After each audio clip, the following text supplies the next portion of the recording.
what a lot of guys do, and I've got a really good friend of mine that I work with on his two-handling all the time, and he goes and spends a week on the Dean River every year and has done for the last 20 years. And he's got one guy that goes up with him and has done that for the last 20 years.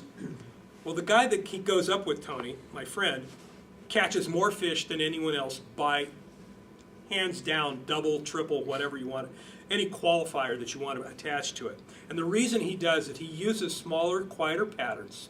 And he goes and slides in behind guys that have already fished a run with prom dresses and intruders and great big, bushy, gaudy, pink and purple and rust-colored metallic beasts. The fish see the smaller things and they respond more classically to them. They really, really do like how they look as opposed to the big flashy stuff when the flashy stuff has been run in front of them for day after day after day. The materials that I'm going to show you tonight are going to be softer and quieter than the big flashy ones. I'm going to have to reach behind me here in a second and grab some things, but I'm going to be using softer colored materials. Now in the slide presentation I showed some classics like a Lady Caroline. It's a spay fly and used bronze over the top, and it's really a beautiful pattern. It also uses heron hackles, which are illegal, but we could also use like blue-eared pheasant as a substitute or dyed pheasant rump. I'm going to use just simple materials. I'm going to use a brown bear for a wing. I'm going to use a combination of a small amount of gold tinsel and a few other things to add a little bit of flash, but not to make the thing really dramatic and gaudy.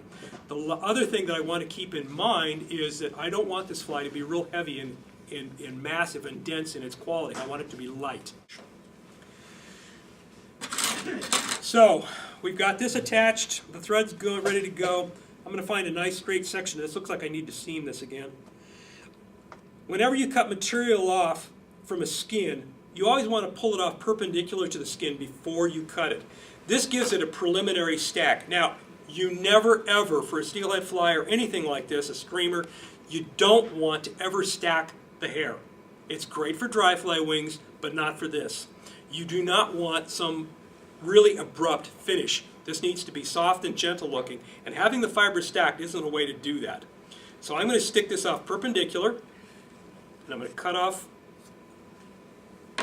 a section. I'm going to pull off a bunch of the fluff, but not necessarily all of it. A little bit helps actually keep the material separated. I'm going to look in here for some blunts. Actually, because blunts, which are just sections that have been broken through wear and tear, if there's one in there, they're actually real easy to pull out because they're fatter. In fact, there's one right there. Let's see if I can get it easily. Out it came. Yep, just two of them. I grabbed one extra, but because they're fatter than the normal tips, you actually grab them very easily. Now I'm going to sort of align these fibers. You don't want to use too much for this style of winging. Now, remember I talked about how I had the loop open, cleared it of, if I turn it this way, Zena, can you see? Okay, so you can see if I can get rid of it. What color is that? There we go. So you can see it's open, right? Well, what I'm going to do is I'm actually going to shove this stuff inside that gap. I'm going to actually lay it down flat, and there it is. Almost all of it is inside. Just sitting there, ready to go. I'm going to pull it out a little longer, and I'm going to do an oblique turn over the top, and I'm going to measure for length. It's too long, so I'm going to shorten it up.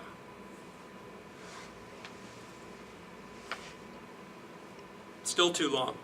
Oops, thread's sliding, so I'm going to do it this way. Not bad, we'll go there. Okay, I'm going to bind this down, and I'm going to trim these things off on a long angle. Just like that. So really the long angle starts about there, and you can see where it ends here. The whole idea is it's going to fall off, and I'm going to be able to wrap over that, and I'm going to have a smooth drop off. By tying in this wing this way first, by the way, this is a technique that was developed by Ed Haas, a really well-known steelhead tyer, passed away not too long ago. It's virtually indestructible. I mean, you almost can't even pull the dang stuff out. The other thing that's really cool about this is I can set the angle of the wing. if I'm in really, really heavy water and I know that the wing's going to get pushed down by the current, I can set the wing higher so that when the current does hit it, that it doesn't turn into just a stick. It actually still has some body to it. If I'm in really low water and I know that the current's not going to flatten it out, now I can bring the material farther down. If you also like to do hackle tip wings like the classic Silver Hilton, this is a great way. You don't slide it in between, you actually bind the loop die together like you would when you normally do it, but you lay the hackle tips on top with the bare shank with the tips going forward, and then you can fold them back and do the wing later. In fact, there might be, yeah, there is a Silver Hilton right here in the box. I'm going to stick it up in front of the vise here in a second so you can see. But there it is with the hackle tip wings splayed back over the body. And they were tied in going front first and then laid back. If the wings stick up too much like this, then you use the lance that I showed you earlier, stick it underneath, and actually bend the feather gently several times, like there, there, there, and then press here, and it'll actually stick them down closer to the body. So you can cheat and kind of trim and primp and preen these things as you go. As you tie flies more and more and more, you realize that the things that we do, there's a million ways that we can cheat the techniques and actually make them work to our advantage. It's part of what makes it really fun, actually. There's so many different things that you can do. You'll also realize the more you get involved with this, that there's really not much new in fly tying. It's just regurgitation of the same things over and over again with slightly different materials or whatever's in vogue for that particular point in time. Now, the next thing I'm going to do is I'm going to tie in, look for a little bit, this is awful thin stuff. Just one second. I told myself I was going to do this before, and I didn't.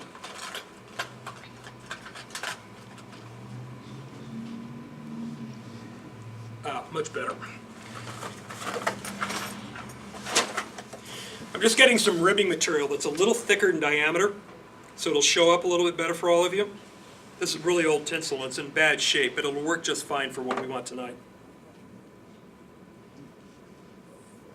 Now I'm going to tie in the tinsel now with our technique of just sliding it in.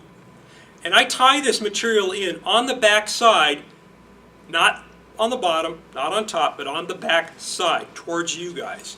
The reason is that as I wind down, I want it, because I'm going to be wrapping this over with another material, I don't want to create vertical bulk. I don't mind side to side bulk, but I don't want it to get too thin or too tall this way.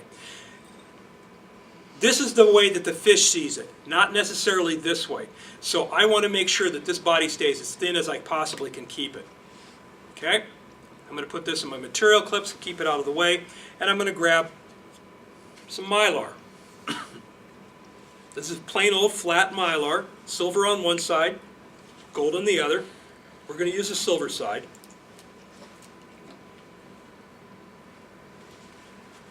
Okay? And I'm going to cut a notch in this.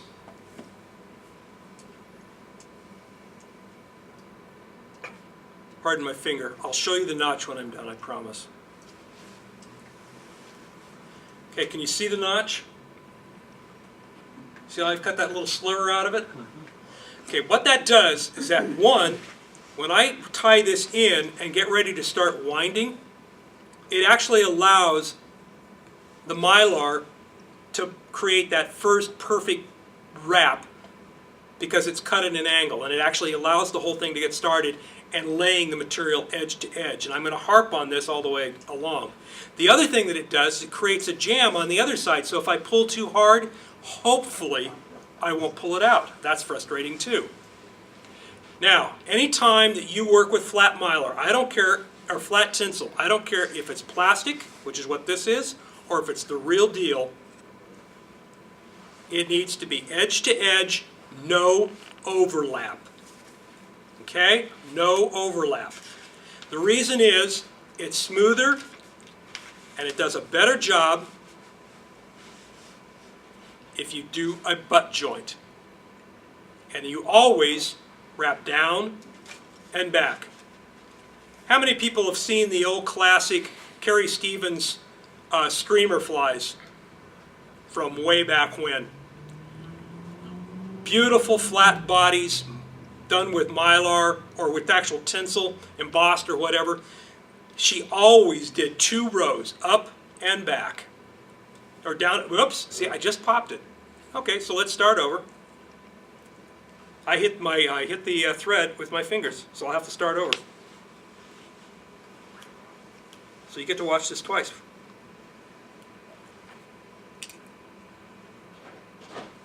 Okay.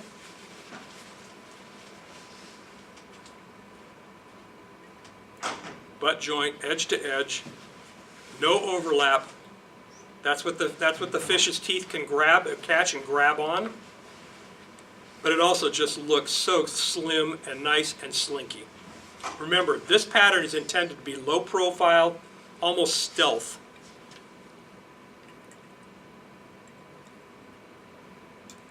Every time I turn, as I pull this way, I literally slide it right off and it drops down and butts up against the preceding wrap.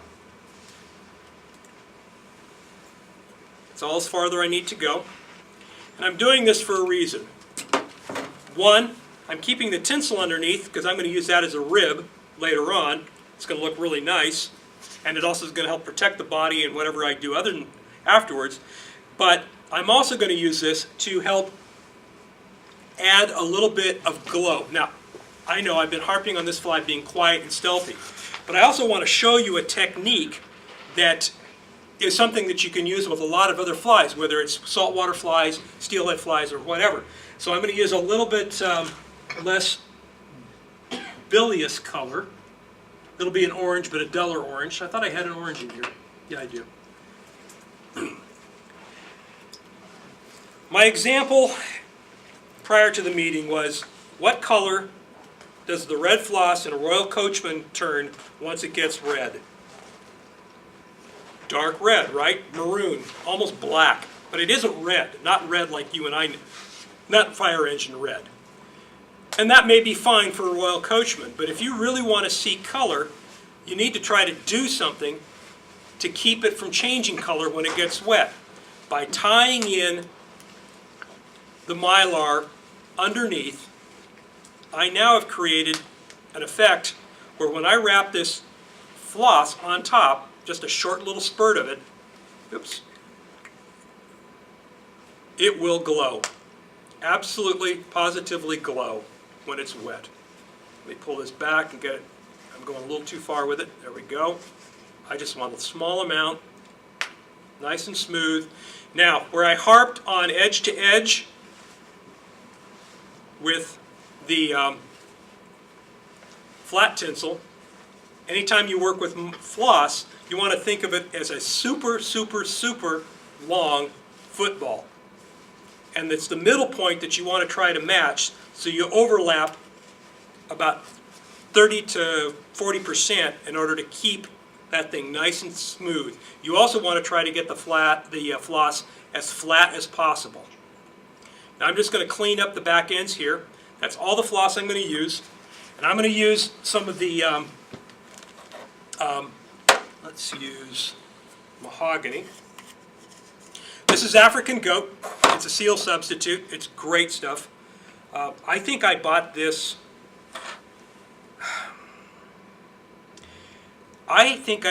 from Orvis in about 1967 or 68. And I've had it all this time. And believe me, I've used a lot of it over the years. African goat is a very spiky, kind of a wiry looking material. And a lot of people find that it's difficult to dub.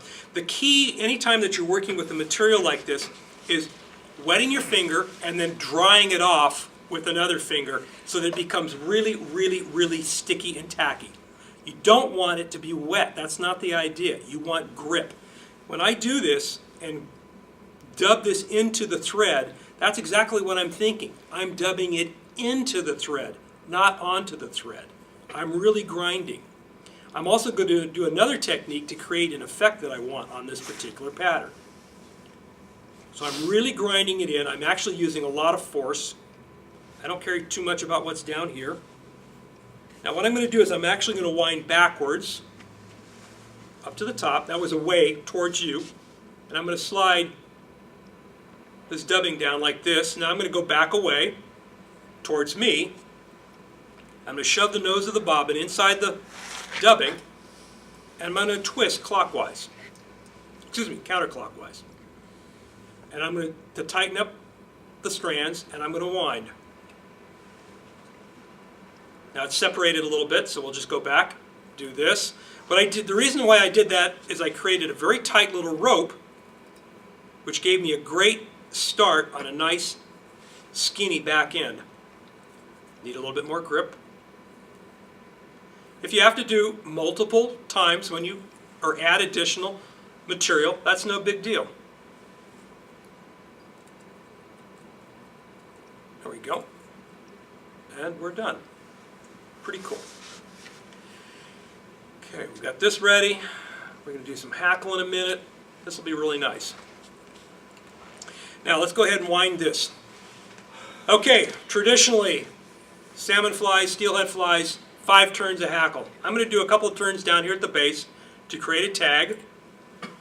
5 is just because it looks better proportionally. Here's my first turn in the middle. Second turn on the silver to orange joint. This is as I'm looking at it. It'll look a little different to you.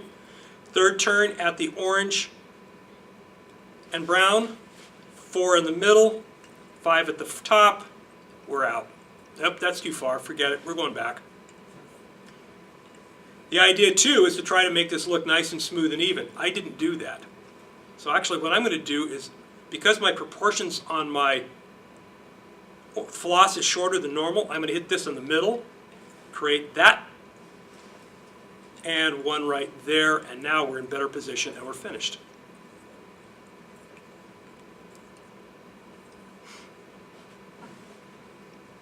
Okay. Good.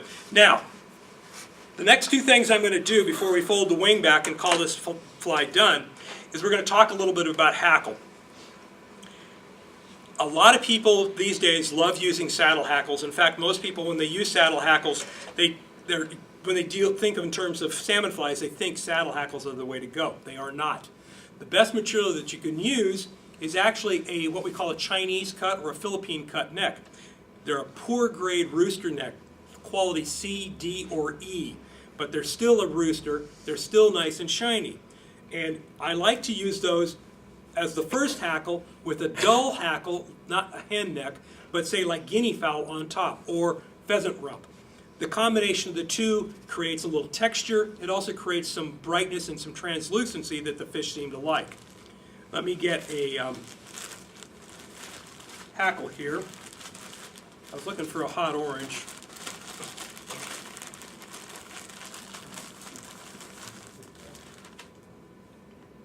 Oh, that'll work. Hopefully it's not too stiff.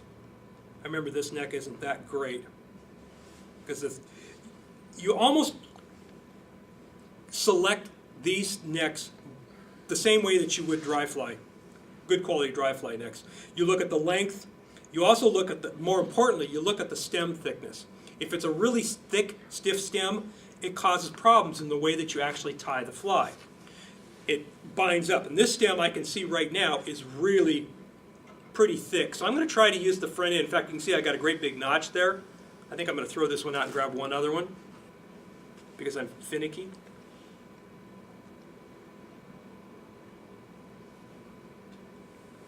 Bear with me just 1 second, folks. That looks better right there. It's a little shorter, a little thinner stemmed. Whenever you tie in a hackle for something like this, try to work tip first. Now I like to fold hackles, which is taking the hackles on the fibers on this side and shoving them over to this side. And that will allow me to tie with the fibers pulling back with fewer wraps of thread. They will naturally go back to the back. Now I've got a lot of bulk right here, so it may not work quite as well as it did when we tied the one earlier, but it still should work pretty well. Now, what I'll do is I'm going to fold this now and not really give you a close-up, but when we're all finished, and before I wrap up and go home, I will give everyone a full lights on demonstration of how to fold hackles. How's that? Because it really does help once you learn how to do this.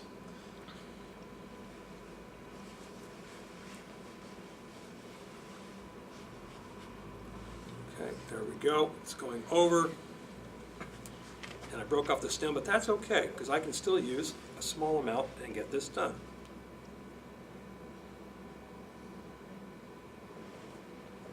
Okay, slide it in.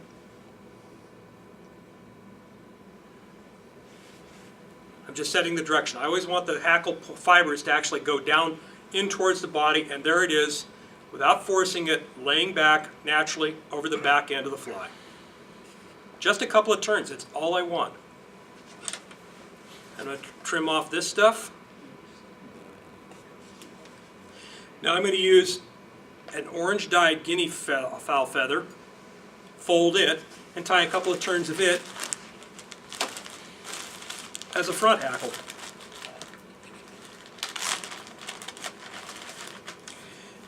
Guinea fowl feathers come in two versions, surprisingly enough. We have single dots and we have double dots, and I'm going to show you the difference between the two. It should be fairly obvious just by the name, but when you see the feather you'll really understand. Let's see if I can find a good double, because that's what I want to use as a double dot if I can. The single dots look like this, pretty stark. Now this is the orange dyed. They're normally just black and white.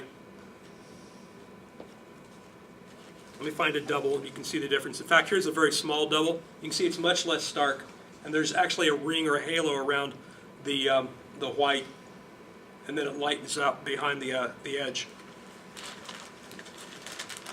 They look a little nicer.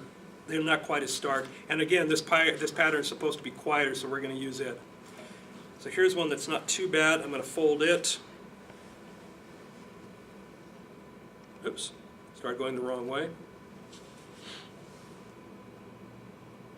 There we go. Perfect. Again, we're just going to do a couple of turns.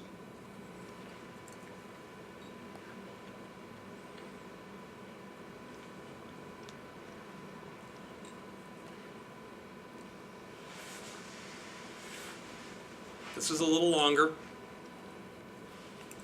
but it's also lighter and a kind of spidery.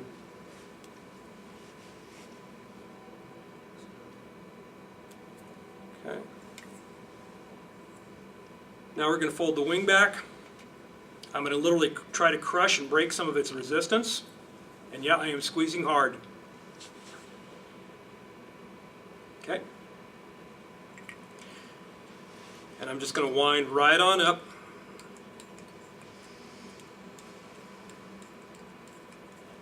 Trying to do nice clean turns. This material is a little on the stiff side, so it's going to take a little bit more thread to do this.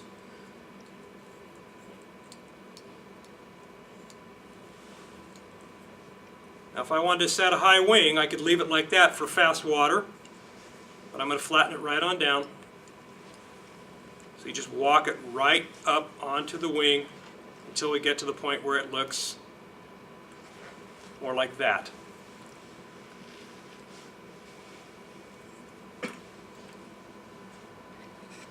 Cool. Nice. Whip finish. 3 turns. If it was a really large fly, I might do a double 3.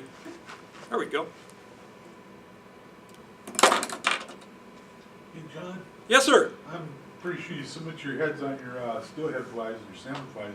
Mm-hmm. Do you do the same on your trout flies? No, I hardly ever do a head cement on trout flies for whatever reasons. I don't think they, I really don't think it's necessary, but when I do, the material that I use is I go to the, to Walgreens or whatever. I get Sally Hansen's Hard as Nails with nylon and use it.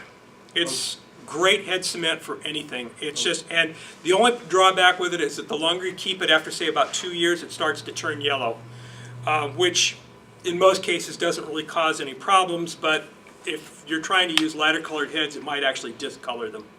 But there it is, very simple. Nice. Any questions? Then we can turn the lights on, I can show you some techniques up here, and we can call it an evening. How's that?